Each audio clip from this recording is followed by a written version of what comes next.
comme Sarah. Sarah qui suit son mari dans les souffrances et les difficultés. Tout à l'heure, vous avez dit que quand on a une belle femme, on a peur de la perdre. Qu'on vous la vole. Qu'on vous la vole.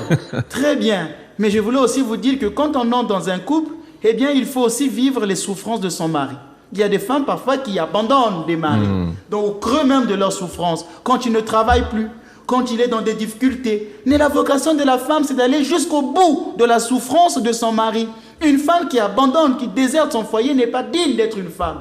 Une femme même qui refuse, par exemple, d'aider son mari au cœur même de la souffrance, ce n'est pas ça la vocation de la femme. Sarah se met dans la souffrance de son époux jusqu'au bout, comme la Vierge Marie se tiendra auprès de l'époux, même au cœur de sa souffrance. Or, près de la croix de Jésus se tenait debout sa mère. C'est là le rôle de la femme, d'être debout, au pied de la souffrance, même quand son mari souffre, elle est là.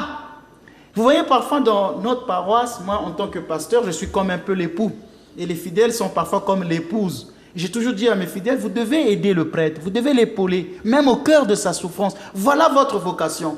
Mais quand par exemple une personne déserte et abandonne le prêtre au cœur de sa souffrance, elle n'est pas digne de porter ce titre de théonymphe, d'être auprès de l'époux. Donc la femme doit vivre sa fidélité comme on dit, on se marie pour le meilleur et pour le pire. Aussi pour le meilleur et pour le rire, si vous voulez. Et pour le pire. Donc la vocation de Marie, c'est cela, suivre Jésus au